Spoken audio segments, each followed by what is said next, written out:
Hello friend, नमस्ते। कैसे हैं आप सब। देखिए, आज मैं अपनी ननद के घर आई हूँ। यहाँ यहीं पे जितिया पर्व मनाया जा रहा है। देखिए, मेरा बाबू है। देखिए, हेलो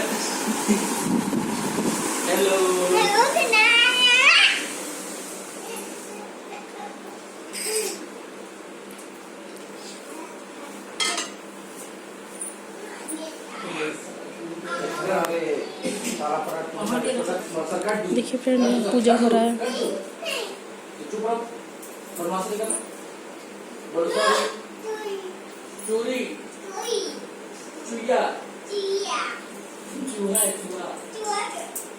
वर्णानामत् संघानाम रसानाम छंदसामापि मंगलानाम चौकंतारो वंदे वाणी विनायको भूतगंध कपि चंबू फल चारु वक्त्रम उमा सुतम सोमनासुलिनं निंदेश्वरम पाद जय गणेश भगवान की। इसको ले जाओ, चलिए बेटा, मंकी आएंगे पूजा विधि। अनके घर बोलो मंकी आए। पूजा विधि अर्थ अनादि स्नानादि कर्म विधाय के काग्रे चेतसा शुचो देशे स्थित्वादेव देश कालो संकीर्तय स्वकृत मनोवाक्ति काये दुरिच्छय पूर्वक पति पुत्रायु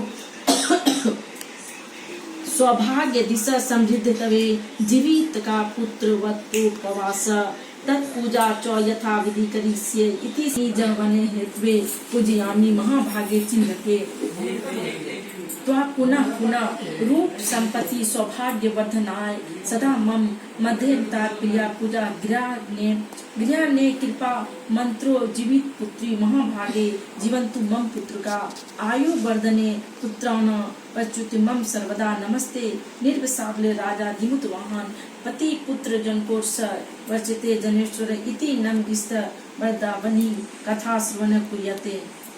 अनिकेत एक बार नैमी सारण्य के निवासी ऋषियों ने संसार के कल्याणार्थ सूत जी से पूछा, हे सूत, कराल काली काल में लोगों के बालक किस प्रकार दीर्घायु होंगे सो कहिए।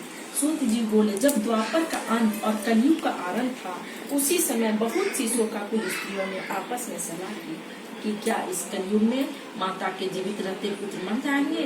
जब वे आपस में कुछ निर्णय नहीं कर सकी, तब गौतम जी के पास पूछने के लिए जब उनके पास पहुंची, उस समय गौतम जी आनंद उनके साथ बैठे थे। उनके सामने जाकर उन्होंने मस्तक झुकाकर प्रणाम किया। तदंतर स्त्रियों ने पूछा, हे प्रभु, इस कलयुग में लोगों के पुत्र किस तरह जीवित रहेंगे, इसके लिए कोई व्रत या तप हो तो कृपा करके बताइए। इस तरह उनकी बातें सुनकर गौतम जी बोले, आपसे मैं वही बात कहूँगा जो मैंने पहले से सुन रखी है। गौतम जी ने कहा, जब महाभारत युद्ध का अंत हो गया और दोनों पुत्र अश्वत्थामा के द्वारा अपने बेटों को मरा देखकर सब पांडव बड़े दुखी हुए, तो पुत्र के शोक से व्याकुल होकर द्रौपदी अपने सखियों के साथ ब्राह्मण श्रेष्ठ धौम्य के पास गई और उसने धौम्य से कहा, हे विप्रेंद्र, कौन सा उपाय करने से बच्चे दीर्घायु हो सकते हैं, कृपा करके ठीक ठीक कहिएगा। धौम्य बोले, सतयुग में सत्य वचन बोलने वाला, सत्य आचरण करने वाला समदर्शी जिमुत वाहन नामक एक राजा था। वह एक बार अपनी स्त्री के साथ अपने ससुराल गया और वहीं रहने लगा। एक दिन आधी रात के समय पुत्र के शोक से व्याकुल हुई स्त्री रोने लगी, क्योंकि वह अपने बेटे के दर्शन से निराश हो चुकी थी। उसका पुत्र मर चुका था। वह रोती हुई कहती, हाय, मुझ बूढ़ी माता के सामने मेरा बेटा मारा जाए। उसका रोदन सुनकर राजा जी वहां का तो हृदय विदीर्ण हो गया। वह तत्काल उस स्त्री के पास गया और उससे पूछा, तुम्हारा बेटा कैसे मरा है। बूढ़ी ने कहा, गरुड़ प्रतिदिन आकर गांव के लड़कों को खा जाता है। इस पर दयालु राजा ने कहा, माता, अब तुम रो मत, आनंद से बैठो, मैं तुम्हारे बच्चों को बचाने का यत्न करता हूँ। ऐसा कहकर राजा उस स्थान पर गया जहाँ गरुड़ आकर प्रतिदिन मांस खाया करता था। उसी समय गरुड़ भी उस पर टूट पड़ा और मांस खाने लगा। जब अतिशय तेजस्वी गरुड़ ने राजा का बायां अंग खा लिया, तो झटपट राजा ने अपना दाहिना अंग फेंक गरुड़ के सामने कर दिया। यह देखकर गरुड़ जी ने कहा, तुम कोई देवता हो, कौन हो, तुम तो मनुष्य नहीं जान पड़ते, अच्छा अपना जन्म और कुल बताओ। पीड़ा से व्याकुल होने वाले राजा ने कहा, हे पक्षीराज, इस तरह के प्रश्न करना व्यर्थ है, तुम अपनी इच्छा पर मेरा मांस खाओ। यह सुनकर गरुड़ रुक गया और बड़ी आदर से राजा के जन्म और कुल की बात पूछने लगे। राजा ने कहा, मेरी माता का नाम है सैव्या और मेरे पिता का नाम है शालिवाहन है। सूर्यवंश में मेरा जन्म हुआ और जूतवाहन मेरा नाम है। राजा की दयालुता देखकर गरुड़ ने कहा, हे महाभाग, तुम्हारे मन में जो अभिलाषा है वह वर मांगो। राजा ने कहा, हे पक्षीराज, यदि आप मुझे वर दे रहे हैं तो वर दीजिए कि आपने अब तक जिन प्राणियों को खाया वे संजीवित हो जाएं। हे स्वामी, आपसे यहाँ बालकों को न खाए और कोई ऐसा उपाय करें कि जहाँ जो उत्पन्न हो वे लोग बहुत दिनों तक जीवित रहें। धौम्य ने कहा कि पक्षीराज गरुड़ राजा को वरदान देकर स्वयं अमृत के लिए नागलोक चले गए।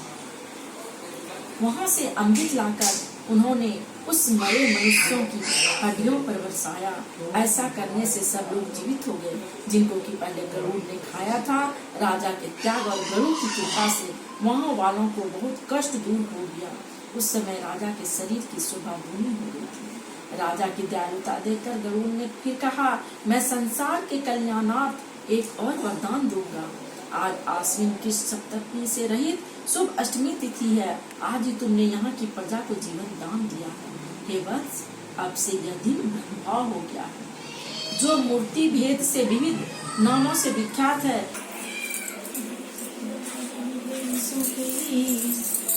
तुम्हारी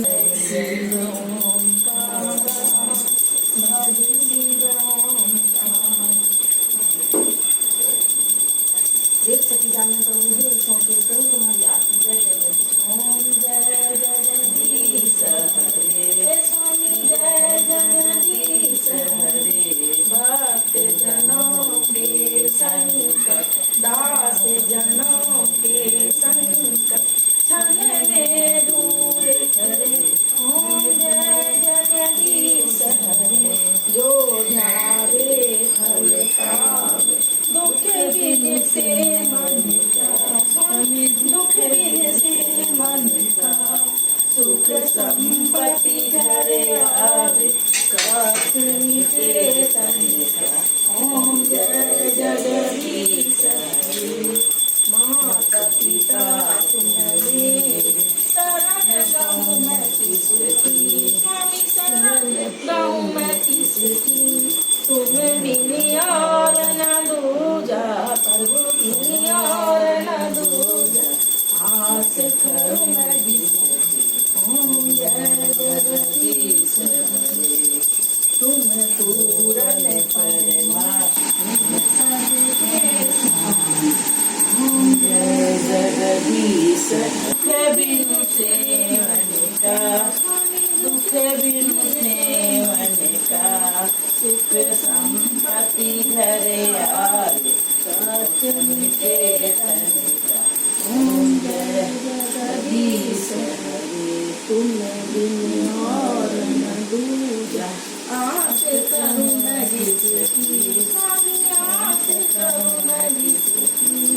तुम पूरन परमात्मा, तुम पूरन परमात्मा, तुम अंतर्यामी। जय जगदीश हरे। पार ब्रह्म परमेश्वर, तुम सबके स्वामी। तुम सबके स्वामी। मैं मूरख खड़े काम, मैं सेवक तुम स्वामी। कृपा करो भले। ओम जय जगदीश हरे। तुम हो करुणा के सागर, तुम पालन करता। स्वामी तुम पालन करता। मैं मूरख खड़े काम, मैं सेवक तुम स्वामी। कृपा करो भले। ओम जय जगदीश हरे। तुम हो एक अद्भुत, सबके प्राण सखी। स्वामी सबके प्राण सखी। किसे भी मिलूं दयाल, तुमको मैं सुमती। ओम जय जगदीश हरे। दीन बंधु दुख हरता, तुम रक्षक मेरे। स्वामी तुम रक्षक मेरे। अपने हाथ उठा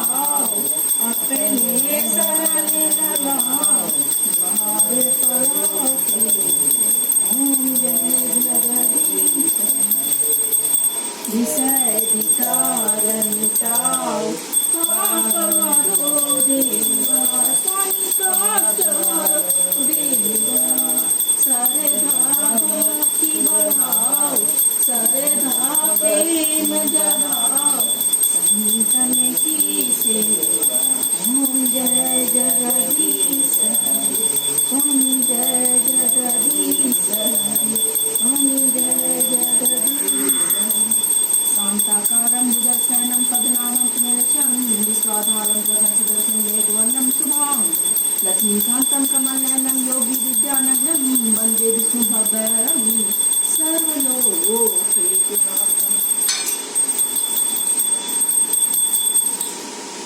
देखिए फ्रेंड्स, पूजा कंप्लीट हो चुका है।